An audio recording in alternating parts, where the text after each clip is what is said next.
राम राम। आप देख रहे हैं प्रदेश का नंबर 1 और सबसे भरोसेमंद news channel India news Haryana. मैं हूं आपके साथ पराग गुप्ता। हरियाणा की नायब सैनी सरकार जल्द अपना बजट विधानसभा में पेश करने जा रही है। बजट से पहले सीएम नायब सैनी लगातार प्री बजट चर्चा कर रहे हैं। प्रदेश के मुख्यमंत्री सैनी प्रदेश के हर जिले में हर वर्ग से बजट को लेकर विचार विमर्श कर रहे हैं ताकि बजट को सरल, सुगम और जनहितैषी बनाया जा सके। बजट को बेहतर बनाने के लिए जनप्रतिनिधि, व्यापारी, शिक्षाविद और आम जनता से चर्चा की जा रही है। इसी कड़ी में सीएम नायब सैनी ने पंचकुला में हरियाणा के विधायकों के साथ बजट को लेकर प्री बजट मीटिंग की। इस प्री बजट मीटिंग में हरियाणा के सभी 90 विधायकों, मंत्री और सांसदों को आमंत्रित किया गया। विधायक, मंत्री और सांसदों के साथ प्री बजट चर्चा करने का मकसद बजट में जनप्रतिनिधियों के सुझावों को शामिल करना है ताकि बजट को आसान बनाया जा सके। पंचकुला में प्री बजट चर्चा के दौरान सीएम नायब सैनी ने कहा कि बजट विकसित भारत के अनुरूप होगा। सीएम नायब सैनी ने कहा कि बजट विकास यात्रा को गति देगा, जनता का पैसा ईमानदारी से खर्च होगा। हमने सांसदों, विधायकों, मंत्रियों से बजट को लेकर अहम सुझाव लिए हैं। सीएम नायब सैनी ने कहा कि बजट में किसानों के सशक्तिकरण का प्रावधान है। युवाओं, महिलाओं का सशक्तिकरण हमारी जिम्मेदारी है। वहीं प्री बजट चर्चा से विपक्ष के शामिल न होने पर सीएम नायब सैनी ने तंज कसते हुए कहा कि हमने विपक्ष को बजट में सुझाव देने के लिए आमंत्रित किया था, लेकिन विपक्ष में राजनीतिक हताशा है। शायद इसलिए विपक्ष के नेता प्री बजट बैठक में शामिल नहीं हुए। सीएम नायब सैनी ने कहा कि अच्छा होता यदि विपक्ष आज की बैठक में शामिल होता, क्योंकि विपक्ष के पास भी अच्छे सुझाव होते हैं, लेकिन विपक्ष सिर्फ हरियाणा की वित्तीय स्थिति पर सवाल खड़े करता है। वहीं प्री बजट बैठक में शामिल होने को लेकर नेता प्रतिपक्ष भूपेंद्र सिंह हुड्डा ने कहा कि सरकार हमारे सवालों का जवाब नहीं देती है, सिर्फ विफलता छिपाने के लिए बैठक बुलाई। वहीं इनेलो अध्यक्ष अभय चौटाला ने प्री बजट बैठक को नाटक करार दिया। आज अपने खास कार्यक्रम में इसी मुद्दे पर करेंगे चर्चा, लेकिन उससे पहले कुछ सवाल। प्री बजट चर्चा पर क्यों हो रही राजनीति? प्री बजट चर्चा से विपक्ष को परहेज क्यों? विपक्ष ने प्री बजट मीटिंग से क्यों बनाई दूरी? मीटिंग से दूरी बनाने की क्या है मजबूरी?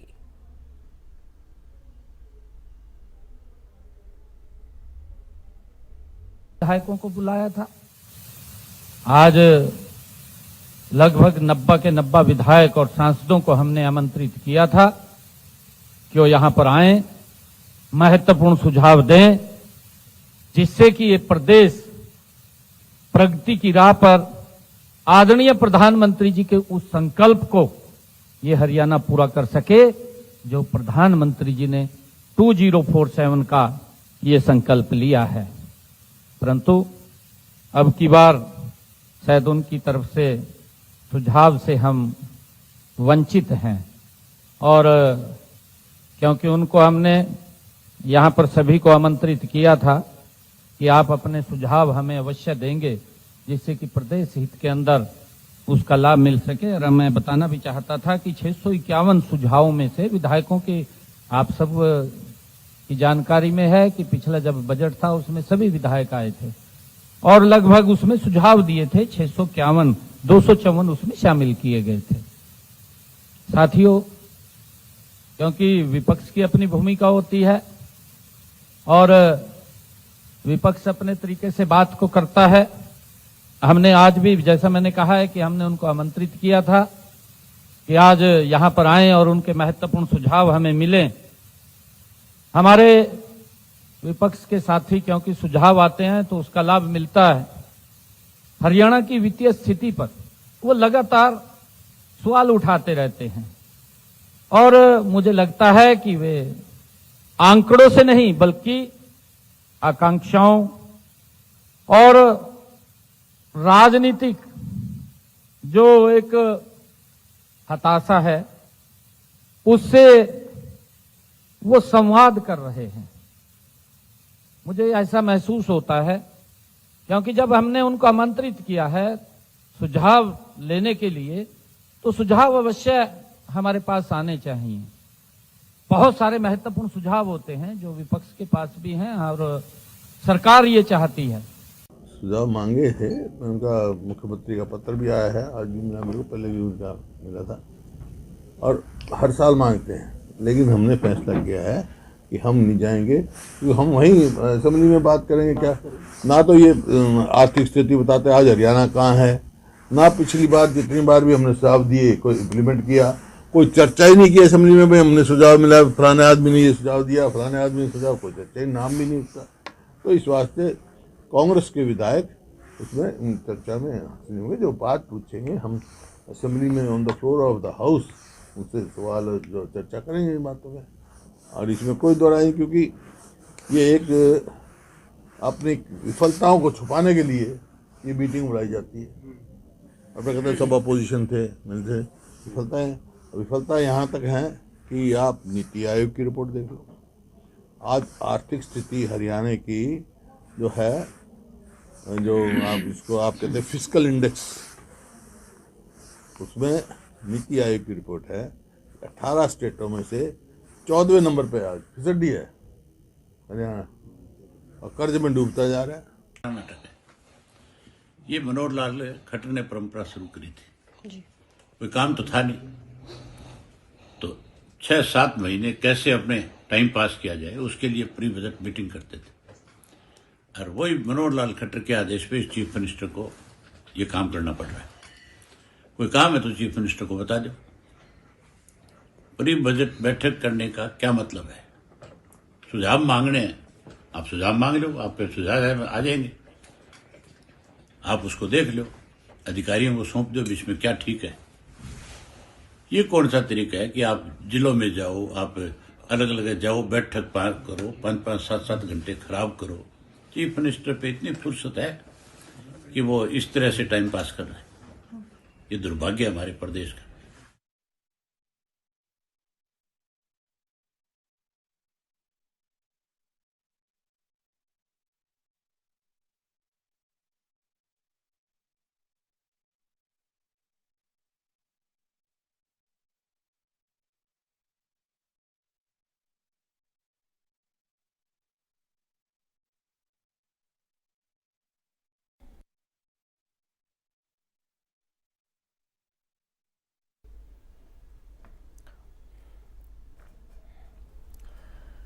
तो रिएक्शन आपने सुने।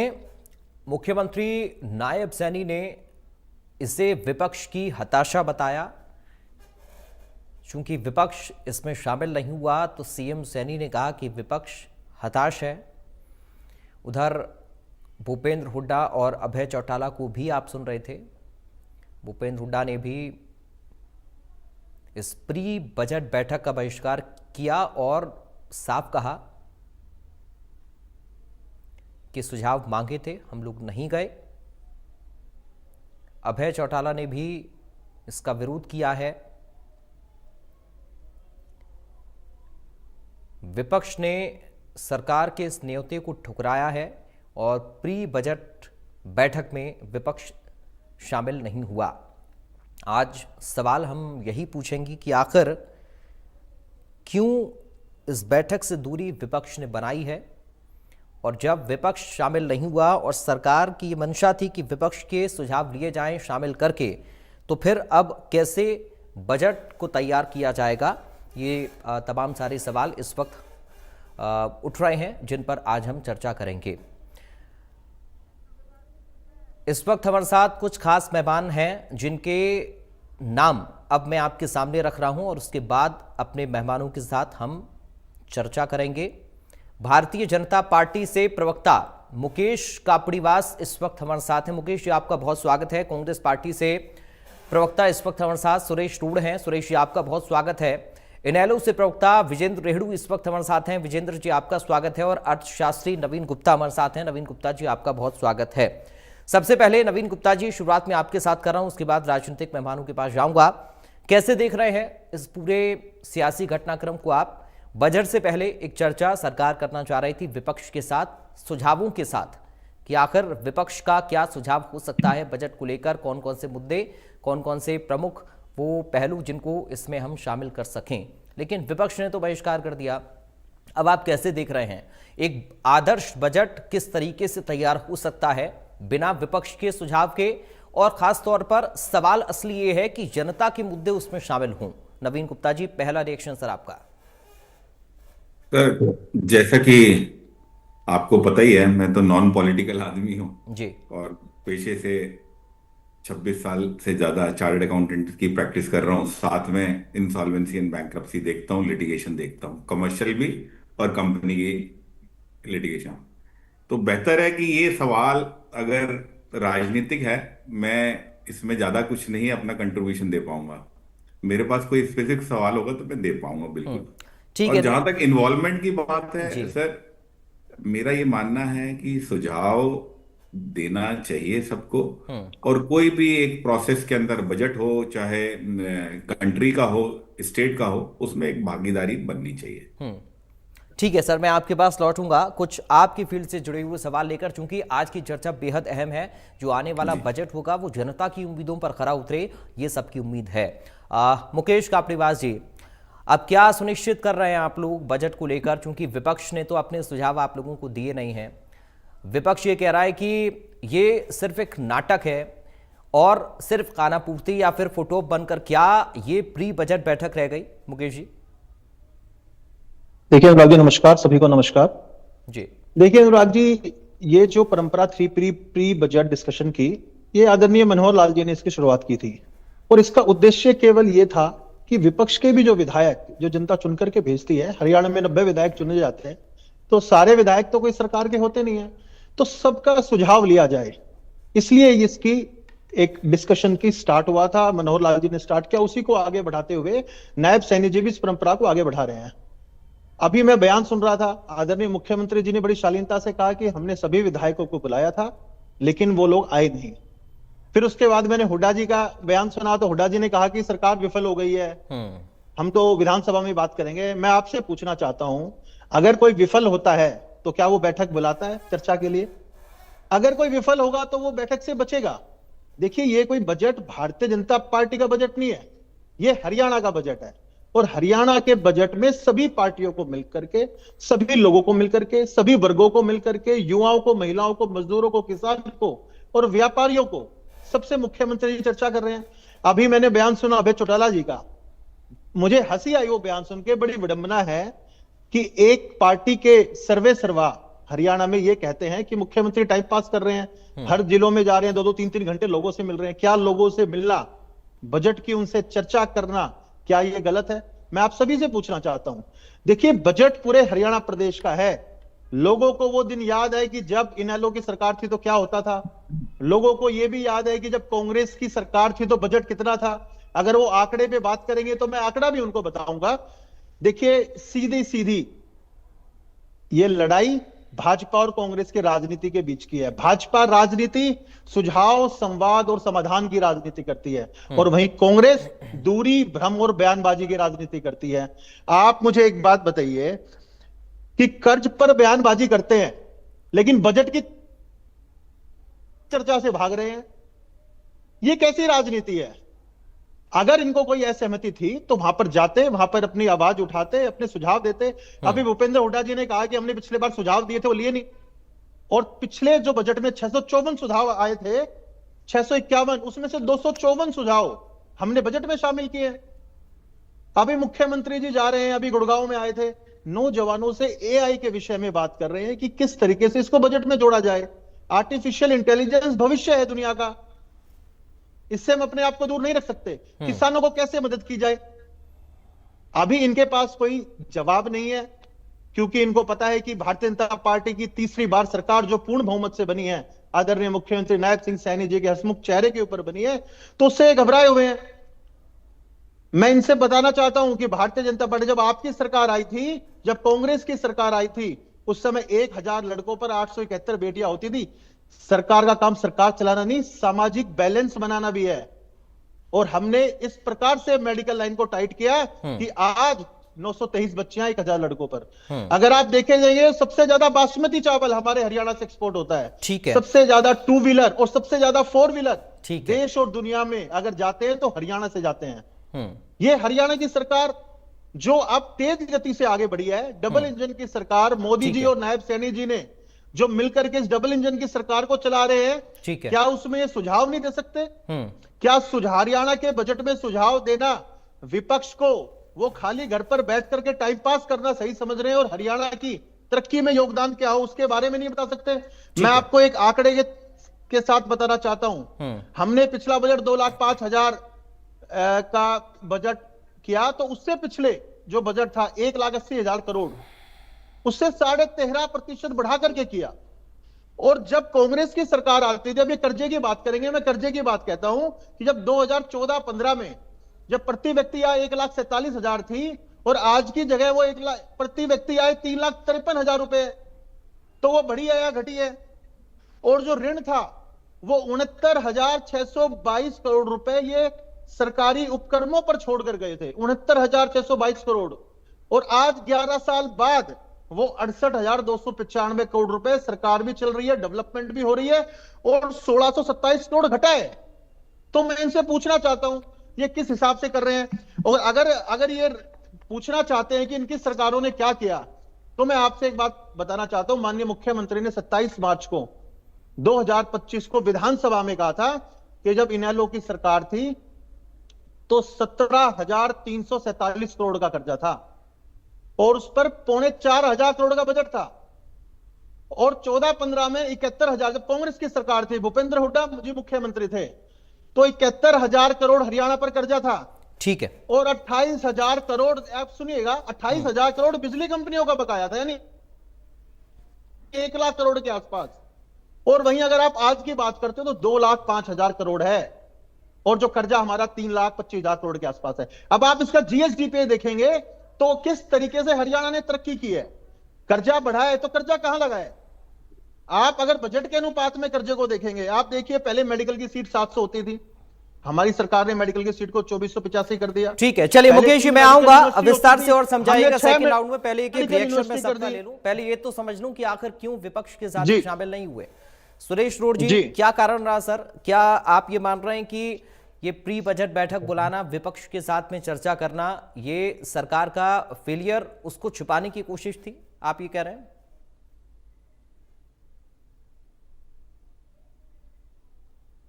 सुरेश जी, आपको आवाज आ रही है क्या? आप अनम्यूट कर लीजिए अगर आप सुन पा रहे हैं मुझे। आपको? हाँ, आपकी आवाज आ रही है सर, आप बोलिए। जी। आमंत्रण के लिए धन्यवाद। आपने विपक्ष के विधायकों को बुलाया, इसके लिए हम धन्यवाद करते हैं आपका।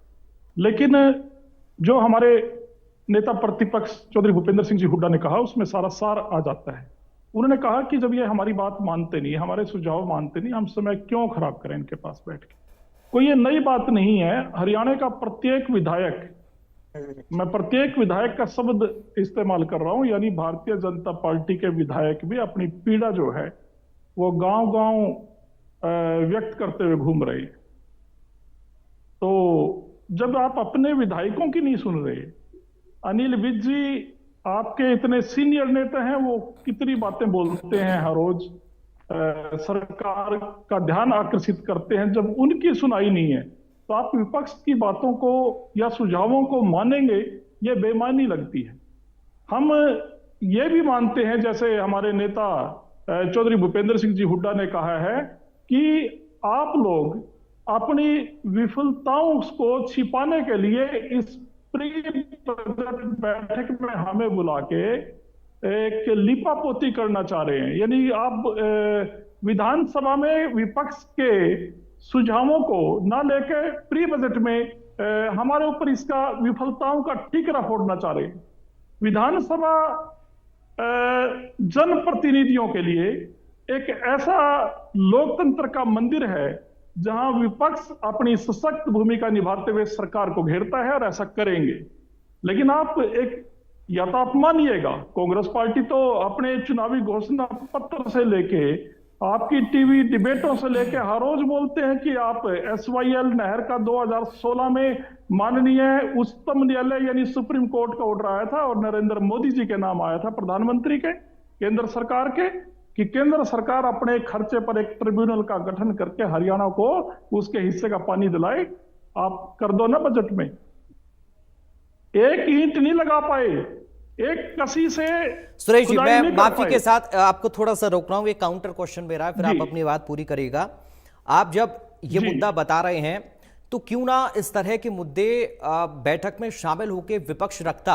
और मैं ये बात इसीलिए कह रहा हूं, आपको अगर गलत लगे तो आप मुझे टोकिएगा, क्योंकि जब बजट आएगा और उसमें अगर इस तरह के मुद्दों को शामिल नहीं किया जाता तो आप लोगों के पास एक ठोस हथियार होता कहने का जनता के सामने कि साहब देखिए इन जी। मुद्दों को हमने रखा लेकिन इन लोगों ने शामिल ही नहीं किया।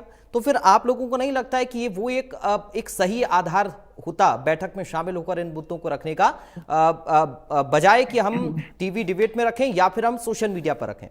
सुरेश जी। नहीं, मैं टीवी डिबेट और सोशल मीडिया का तो मैंने बाद में बताया है। उससे पहले तो हम ये कहते हैं कि हम तो अपने घोषणा पत्र से और विधानसभा के पहले जो सत्र चले हैं उनमें सब में बोला है हमने ये सारी बातें। तो आप मानने को कब तैयार हैं? सर, बजट को लेकर अगर चर्चा हो रही है और बजट में शामिल होने के लिए सुझाव मांगे जा रहे हैं तो आपको तो जरूर शामिल होना चाहिए फिर इस बैठक में, क्योंकि आप ये कह रहे हैं कि हम बजट में शामिल होने की बात कह रहे हैं और प्री बजट बैठक से ही आप लोग किनारा कर रहे हैं। सुरेश जी। जी नहीं पराग जी, हमें ऐसा लगता है कि सरकार बातें या सुझाव हमारी मानने वाली नहीं है, ठीक है। क्योंकि सरकार का कोई नजरिया ऐसा दिखाई नहीं देता कि जो सार्थक हो।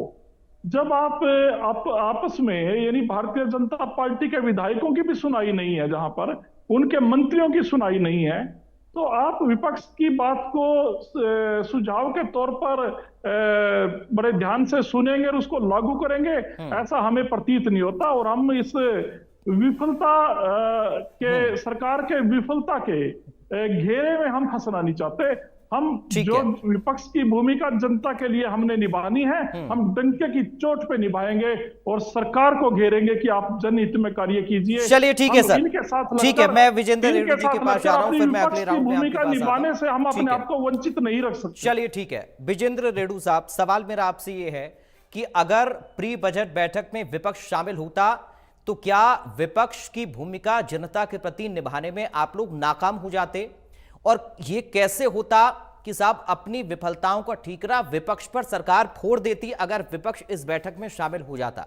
समझाइए जरा विजेंद्र जी। सर्वप्रथम आपके चैनल से जुड़े हुए हर गणमान्य व्यक्ति को इंडियन नेशनल लोकदल पार्टी की तरफ से राम राम, नमस्ते और जय हिंद। राम राम साहब। आपने ठीक पूछा कि यदि हम जाते वहां पर अपनी बात रखते और सरकार अगर वो पूरी ना करती तो फिर जनता सरकार को पूछती, भाई आपने सुझाव को क्यों नहीं माना। यह आपकी बात सही है, लेकिन पिछले 11 वर्षों से इनका शासन है। पिछली सरकार में मनोहर लाल खट्टर जी ने इस प्रथा को शुरू किया। हर बार मीटिंग में बुलाया भी और विपक्ष के विधायक गए भी। जब आज तक उनकी बात को नहीं माना गया, हर बार सुझाव भी दिए गए, लेकिन सरकार उन सुझाव को मानती ही नहीं है, तो आखिर बार बार कितने दिन तक विपक्ष इस बात का इंतजार करे कि इस बार हमारे सुझाव मान लिए जाएंगे, इस बार हमारे सुझाव मान लिए जाएंगे, इस बार हमारे सुझाव मान लिए जाएंगे। ये तो इस तरह से एक बार बुला लेते हैं, पब्लिक को दिखाते हैं कि भाई हमने तो सुझाव मांग लिए, लेकिन जब उनका इम्प्लीमेंटेशन नहीं होगा तो विपक्ष तो जनता के बीच में भी सही नहीं रहा। भाई आप लोग गए, आपने सुझाव दिए, आपके सुझाव मानते नहीं है, तो आखिर बार बार अपनी फजीहत करवाने के लिए कौन खाली बैठा है? ये तो बुला करके फजीहत करने का प्रयास करते हैं। यदि ये पहले सुझाव मानते तो पराग जी आज ये नौबत ही नहीं आती कि विपक्ष नहीं जाता वहां पर। जब इन्होंने अपनी ही करनी है तो विपक्ष का बहाना क्यों करते हैं? नंबर 1 बात ये है। नंबर 2 बात ये है कि ये कहीं ना कहीं अपनी कमजोरियों का, अपनी गलतियों का ठीकरा भी विपक्ष पर फोड़ना चाहती है।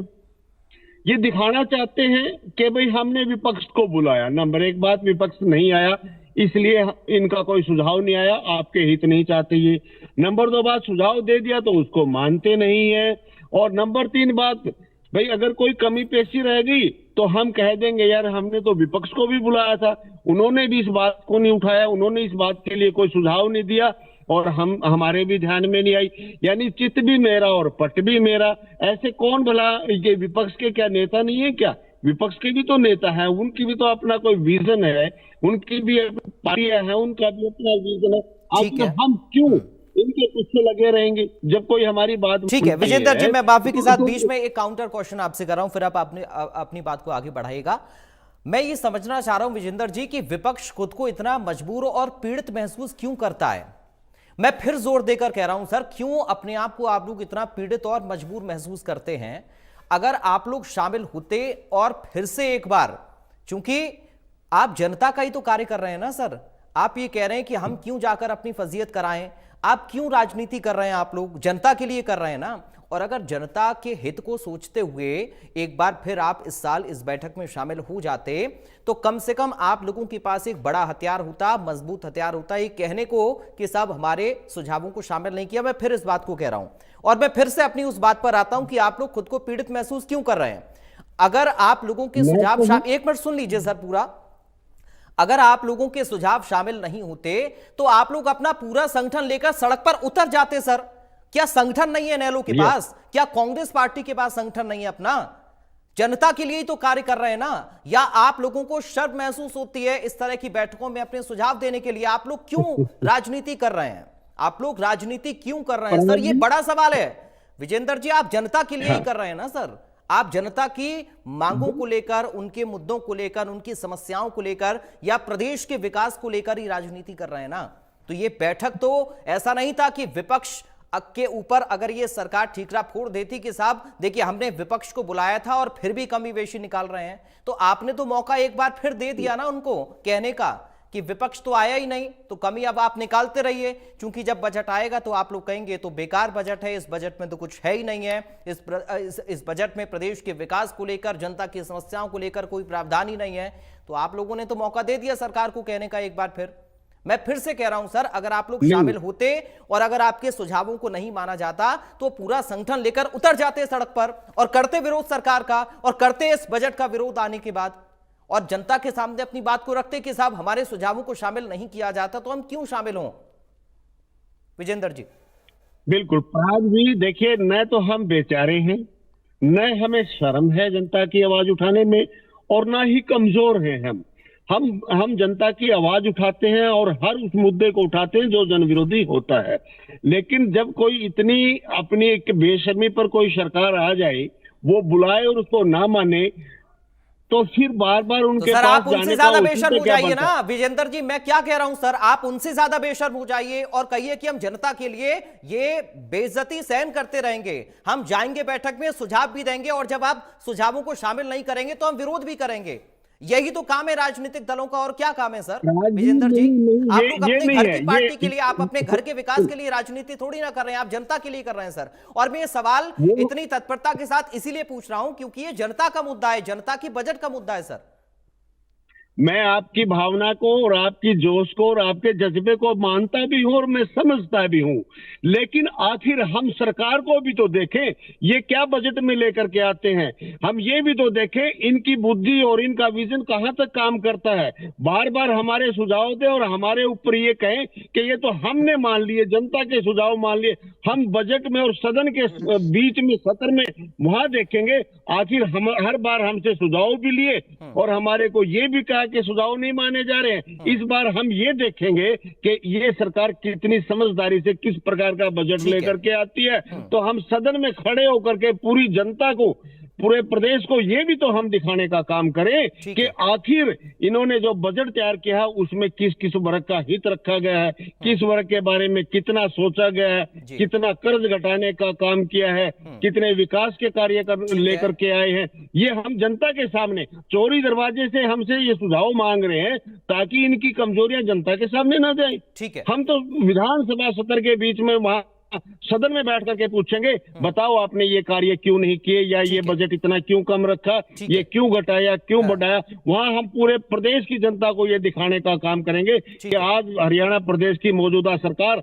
आखिर किस लिए विपक्ष को एक झूठे तौर पर, जब उनके सुझाव नहीं मानते, हम इनके पीछे पीछे लगे रहे। हम सदन में खड़े होकर प्रदेश की जनता को बताने का काम करेंगे कि हरियाणा प्रदेश की सरकार किस प्रकार ठीक से है। आपके सामने बजट लेकर के आ रही है और है। किन किन सेक्टर्स में ठीक है। किस प्रकार से ये डेवलपमेंट करते हैं, चलिए मैं डिक्रीज इसको थोड़ा करते सा हैं और बजट को या ठीक इंक्रीज है, मैं करते हैं, इसको थोड़ा वो सा जनता और के नवनीत सामने ये गुप्ता जी प्रश्न से उठाने समझ का लेता हम हूं। काम ठीक है करेंगे। विजेंद्र जी, और दूसरी ठीक बात है। देखिए, अभी हाँ। हमारे भाजपा के प्रवक्ता मुकेश कापड़ीवास जी बोल रहे थे, उन्होंने बजट इस जो मुद्दा था आज का कि विपक्ष क्यों नहीं आया, उसके ऊपर न बोल करके पता नहीं पूरे सभी जो कंटेंट थे सभी के ऊपर उन्होंने घूमने का ठीक काम है। तो किया। मैंने और भी एक उनको तो रोका ना बुरी सर, बात मैंने आप कहा कही, विस्तार में मैं बस लास्ट समझूंगा, में, लेकिन आज चर्चा हम यही कर रहे हैं, विपक्ष नहीं आया और बजट में क्या आएगा। मैं नवनीत लेकिन गुप्ता जी के पास आगे बढ़ रहा हूं थोड़ा सा और इससे विस्तार एक से लाइन समझने के लिए, है, उसके बाद एक लाइन, मुकेश जी मैं आपके पास भी एक लाइन, आऊंगा। ठीक, एक लाइन। हाँ बोलिए। मैं ये कहता हूं, आपने इस मुद्दे पर चर्चा की, लेकिन भारतीय जनता पार्टी के प्रवक्ता हमारे भाई ने तो सारे मुद्दे टच कर दिए और अंत में तो ये भी कह दिया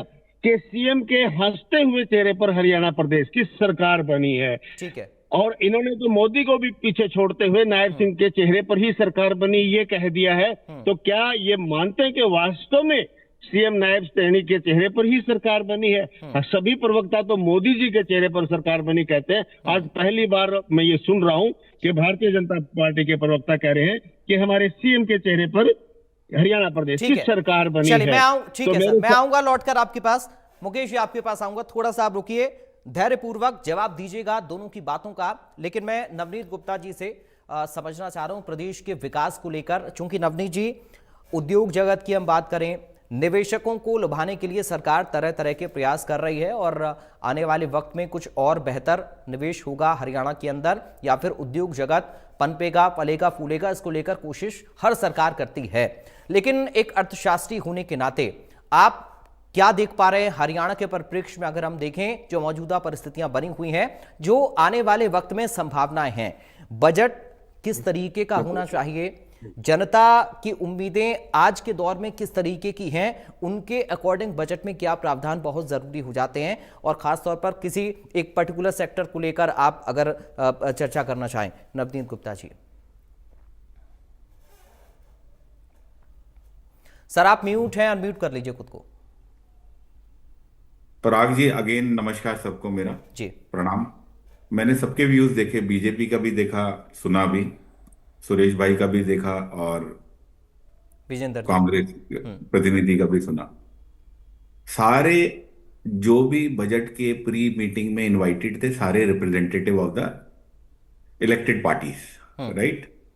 अगर चुने हुए प्रतिनिधि हम जनता के हित के लिए ही अपनी बात रखते हैं, चाहे हम अपने विधानसभा के अंदर रखें, विधानसभा के बाहर रखें, बजट मीटिंग में रखें, प्री बजट मीटिंग में, जब हम अपनी बात रखेंगे कहीं पे भी, उसके बाद हमारा हक बन जाता है किसी भी सरकार से पूछने का कि आपने मेरी बात सुनी, नहीं सुनी। उसके बाद जो अभी सर ने कहा कि हम दोबारा जाएंगे, जनता को बताएंगे कि हमारी बात पहले नहीं सुनी गई, पहले की बात अब हम हमेशा जो है आगे की सोच, पॉलिटिक्स भी आगे सोच के चलती है, इकोनॉमी भी आगे सोच के चलती है। आगे हम क्या बता पाएंगे अगर हम किसी प्रोसेस में सम्मिलित ही नहीं होंगे, तो मेरे को बताने का हक छूट जाता है, राइट। वो ऑप्शन जो हमारा है हमने अपने आप अपने हाथ से खो दिया। दूसरा पॉइंट, इस डिबेट को मैं ज्यादा नहीं लंबा लूंगा। दूसरा जो आपने कहा, बहुत सारे हर एक पार्टी के पास अच्छा सुझाव, अच्छे लोग हैं, ऐसा नहीं है खाली बीजेपी के पास अच्छे। अगर वो किसी अपनी जनता के लिए, यूथ के लिए, राइट, किसान के लिए, आईटी सेक्टर बहुत अच्छा कर रहा है। और हरियाणा के अंदर तो वैसे ही, क्योंकि एनसीआर का पार्ट बहुत सारा हमारा लगता है, तो फरीदाबाद है, दूसरे सारे इलाके हैं, वहां पे काफी अच्छा मतलब स्कोप, कैसे मिडिल सेक्टर की इंडस्ट्री को अपलिफ्टमेंट किया जाए, या आईटी सेक्टर बहुत अच्छा गुड़गांव के साथ लगता है इलाका है सारा, वो आप देख ही रहे हैं पूरा, वो तो इंटरनेशनल हब बना हुआ है, उसको और बेटर ढंग से, जिसमें कि हमारी सारी जनता भी सम्मिलित हो और प्रदेश का विकास हो। प्रदेश का विकास होगा तो बट नेचुरल है देश का विकास होगा। देश का विकास होगा भी, मैं उन जीडीपी की पर कैपिटा इनकम में नहीं जाऊंगा, तो सारे हमारे प्रदेशवासी, देशवासी का ही हमारा अपना विजन पूरा होगा सर। तो सबसे पहले मेरी एक ही रिक्वेस्ट है, किसी भी प्रोसेस का पार्ट हमें बनना चाहिए। उसके बाद हमें बिल्कुल अपोजिट में है या हम अपने सरकार में है, हमारा हक बनता है हम हमारे उससे पूछने का। जी ठीक है, ठीक है सर। मुकेश जी, देखिए, बड़े सारे सवाल सुरेश जी ने और रेणु साहब ने उठाए हैं। वो ये कह रहे हैं कि साहब हर साल आप लोग हमारी बेइज्जती कर देते हैं। हम जब आते हैं या फिर हम सदन में भी सुझाव देते हैं आप लोगों को, तो कोई भी सुझाव सरकार मानती नहीं है। अब हम किस मुंह से आए और बताएं कि साहब ये शामिल कर लीजिए आप। मुकेश जी, बड़े सारे सवाल विपक्ष ने आप लोगों के ऊपर उठाए कई सारे मुद्दों को लेकर, और सरकार का ये कहना है कि आप लोग उन्हीं के ऊपर ठीकरा फोड़ना चाहते हैं, क्योंकि जब विपक्ष सवाल उठाएगा बजट पेश होने के बाद, तब आप लोग कहेंगे कि देखिए बजट में, प्री बजट बैठक में विपक्ष शामिल था और तब तो उन्होंने इन बातों को नहीं उठाया। अब ये जो एक घालमेल हो गया है सर पूरा बातों का विपक्ष और सरकार के बीच में इस प्री बजट बैठक को लेकर, अब इसकी गुत्थी कैसे सुलझेगी जनता के बीच में? क्योंकि जनता तो चाहती है कि हमारी उम्मीदों का बजट हो, हमारी जरूरतों के मुताबिक बजट हो। आप लोग कहेंगे कि साहब विपक्ष ने सुझाव नहीं दिए, विपक्ष कहेगा कि साहब आपका अपना क्या है इस बजट में। अब इन सब के बीच में तो जनता पिसेगी ना सर, कौन पिसेगा? ना आप पिसेंगे ना विपक्ष पिसेगा। जनता ये सोचेगी कि विपक्ष और सत्ता पक्ष की लड़ाई में जनता के मुद्दे कहीं ना कहीं खो जाते हैं। और यही हम सदन में भी देखते हैं, जब चर्चा होती है तो हंगामा इतना हो जाता है, बर्बादी बड़े सारे पैसों की होती है, लेकिन जो असल मुद्दे हैं वो दब जाते हैं। मुकेश जी, अब कैसे इस मुद्दे का समाधान होगा कि बजट जब पेश होगा तो कम से कम विपक्ष भी उसकी तारीफ करे? मुकेश जी देखिए, अभी मैंने कांग्रेस के प्रवक्ता साथी और हमारे इनेलो के प्रवक्ता साथी को सुना, तो इन्होंने कुल मिलाकर के एक बात कही कि भाई सुझाव हमारा लागू नहीं होता। मैं इनसे पूछना चाहता हूं कि एक सुझाव आप पिछले बजट, जो प्री बजट मीटिंग थी उसमें डिस्कस हुआ हो और जो हरियाणा के हित का हो और जो लागू ना हुआ हो, आप बताइए। मैं इनसे पूछना चाहता हूं। इनके पास एक सवाल नहीं मिलेगा। आदरणीय मुख्यमंत्री जी ने अभी बताया कि 651 सुझाव विधायकों द्वारा दिए गए थे पिछले सेशन में, 651 में से 254 लागू कर दिए। देखिए, सुझाव आते हैं, उनमें से सरकार को देखना होता है कौन सा लागू किया जाएगा, कौन सा लागू नहीं किया जाएगा।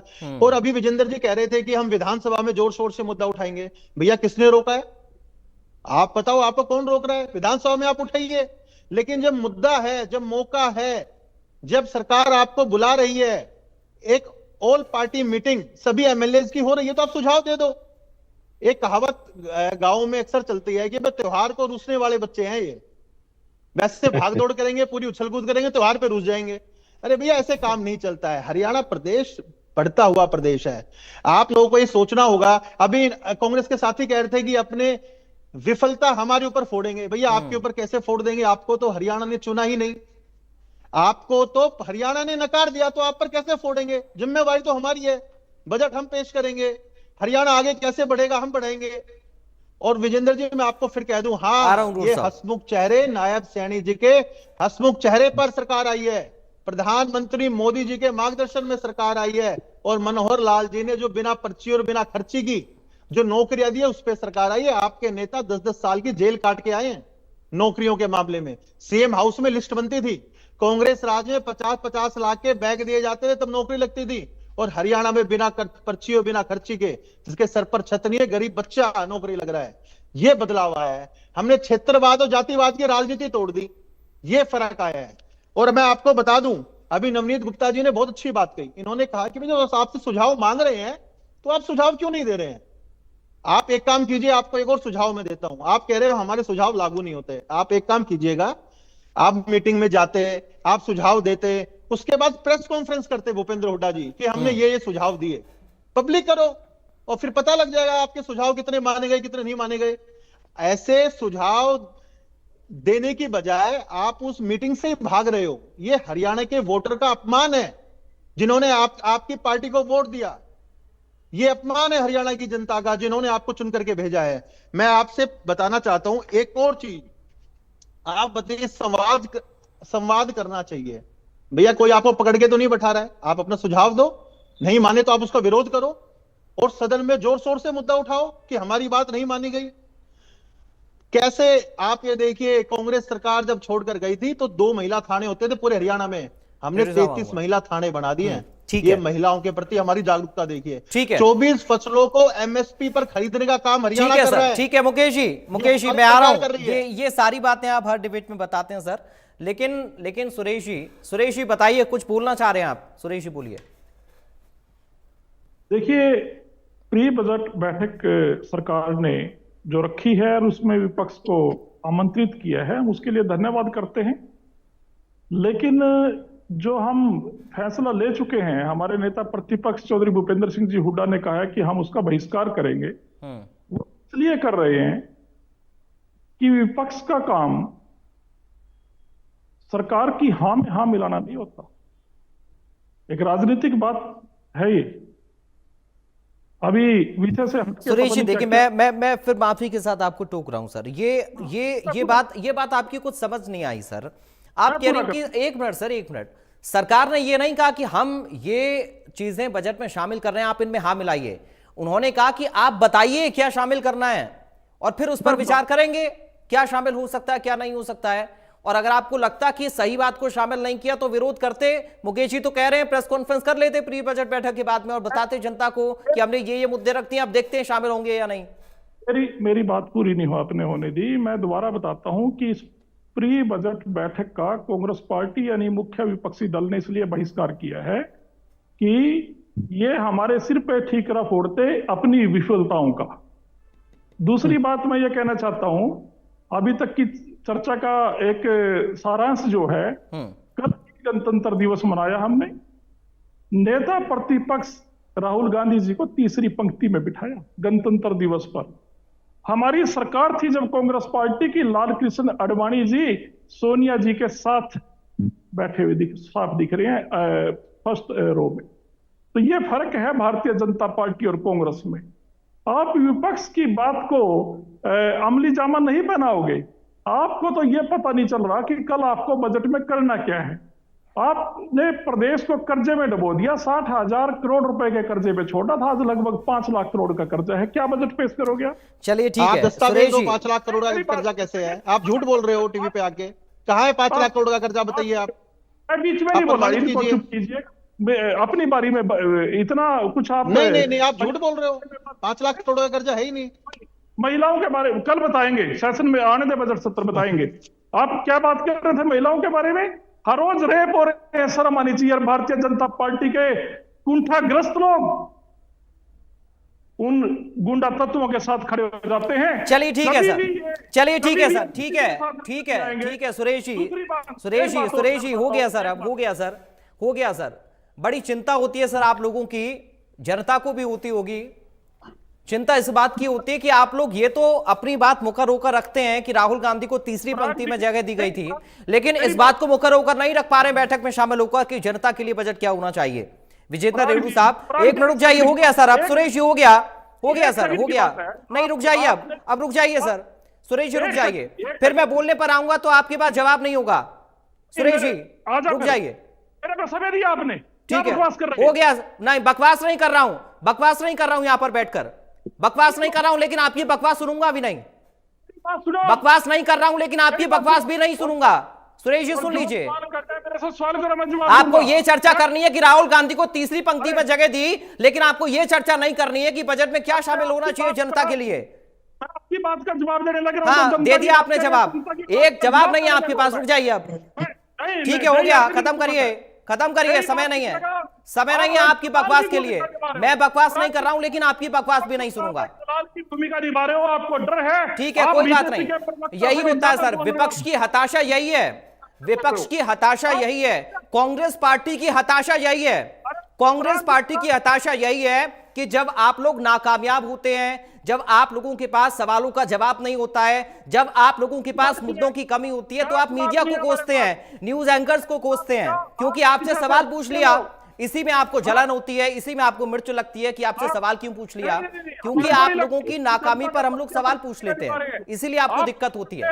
हो गया, चलिए, समय बर्बाद मत करिए, अब समय बर्बाद मत करिए। विजेंद्र रेड्डी साहब, क्या ये प्रक्रिया संस्थागत होगी तभी आप लोग शामिल होंगे?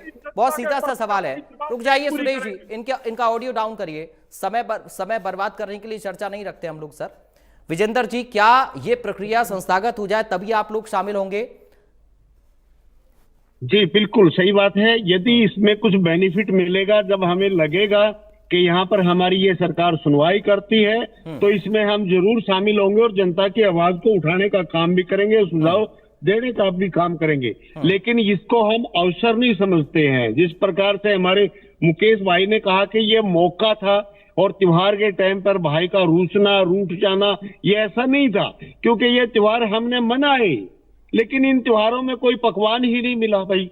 ठीक तो है। जाकर के क्या करें, वहां त्योहार के बहाने बुला करके ठीक और है। बिठा करके भूखा घर वापस भेज दें, हमारा कोई सुझाव ही नहीं माने, तो इन त्योहारों पर जाने से अच्छा तो कि हम ना जाए, यही ठीक जब रहेगा। दूसरी बात है कि हमारे साथी ने ठीक है, कही एक कि ठीक भाई है विजेंद्र जी, नेता तो समय जेल काट करते हैं। थोड़ा सा कम है। आप ही की बात को लेकर मुकेश जी से एक फाइनल कमेंट में ले रहा हूं। मुकेश जी बताइए साहब, त्योहार पर न्योता देकर आप मुंह भी मीठा नहीं कराते हैं, फीका फीका भेज देंगे तो कैसे काम चलेगा? बहुत संक्षेप में रखिएगा। देखिए विजेंद्र जी अपना एड्रेस भेजे, 1 किलो लड्डू मैं आज ही भिजवाता हूँ इनके पास, अगर मिठाई की समस्या हो रही है तो। लेकिन मैं इनको कहना चाहता हूँ कि इन्होंने कहा कि कोई पकवान नहीं खिलाए। हम पहले 11 साल मीटिंग में आए। मैं आप इनसे बहुत ही विनम्रता पूर्वक, विजेंद्र जी एक अच्छे प्रवक्ता हैं, मैं इनसे पूछना चाहता हूं कि भाई आप मुझे ये बताइए कि फिर 651 सुझाव किन्होंने दिए थे? क्या आप लोगों ने नहीं दिए पिछले बार? ठीक है। और मैंने कहा कि एक सुझाव आप बताइए, एक सुझाव जो पिछले बार दिया हो, ठीक है, हरियाणा के हित का हो, लागू ना हुआ हो। ठीक है मुकेश जी, समय मुझे इतनी इजाजत दे रहा है। बहुत धन्यवाद करूंगा मुकेश जी आपका, रेडू साहब आपका और रूड साहब आपका बहुत शुक्रिया, नवनीत गुप्ता जी आपका बहुत शुक्रिया हमारे साथ जुड़ने के लिए। सवाल बड़ा है, क्या विपक्ष के सुझाव जरूरी नहीं होने चाहिए? और यह सवाल विपक्ष से भी है, क्या विपक्ष अपने सुझावों को जरूरी नहीं समझता है जो कि प्री बजट में शामिल होकर वो सुझाव दिए जाते? और चूंकि इस बात का जिक्र मुख्यमंत्री भी कर रहे थे कि विपक्ष के नेताओं के पास भी अच्छे सुझाव होते हैं जो बजट में शामिल होने चाहिए, क्योंकि बजट जनता का